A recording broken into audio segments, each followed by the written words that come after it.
Hey everybody, it is May and it is home renovation month. So if you're thinking about remodeling or renovating your home, there's a few things I just wanted to throw out there for you to think about. One is why. Why are you thinking about remodeling or renovating your home? Because the why behind everything always matters. And some people, you're thinking about remodeling and renovating your home because you want to stay in your home and you want to freshen it up, you want to update it, you want to maybe take a spare room that you've been using for one purpose and turn it into a room that would be great for a different purpose. You want to change your landscaping outside. So whatever it is, if it's just personally for you, then go and do whatever will make you happy and will make that space awesome for you. And I hope you continue to enjoy it for a long period of time. If you're thinking about renovating because you're thinking about putting your home on the market anytime soon, or relatively soon, then the questions can be a little bit different, and your why obviously is different because you're not just doing it for you for as long as you live there, but you're doing it to make sure that it is appealing to people that would want to buy it and to be able to sell it at the highest price point possible. So reach out to me and let's have a conversation about that, because sometimes people are surprised about, what might get them the most value, what would be the best things to do.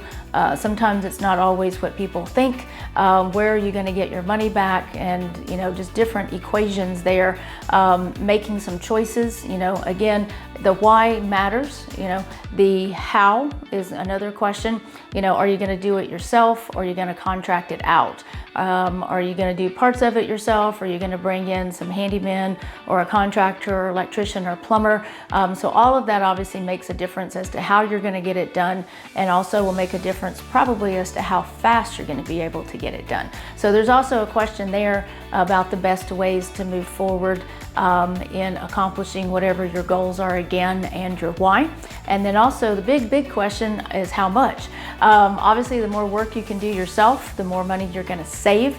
So part of it's going to depend upon your budget. I always tell people, because I've renovated and flipped houses, I renovated my own house that I live in now, that I actually had grown up in and moved back into. So I always say add 10 to 20% at least on the money side, the how much side, and add 10 to 20% more time at least to what you think that it's going to take, whether you're doing it yourself or whether you're incorporating some or all other people to come in and help you with it. So all those things are really going to make a difference. So reach out to me if you have any questions. I'm happy to help you talk about things, happy to help you find people that can be part of that equation for you, run pros and cons of doing certain things. So anyway, let's celebrate Renovation Remodel Month, whether you're starting it this month or whether you're just going to think about it. Again, I'm here to help you in any way that I can. Again, it's Ann-Riley Caldwell, not your ordinary agent, 615-930-0313, and my website is notyourordinaryagent.com. If you enjoy any of my videos, please like them, please subscribe to my channel, please share them with other people. I'm here to be a resource to help everybody make the best decisions that they can in the world of real estate.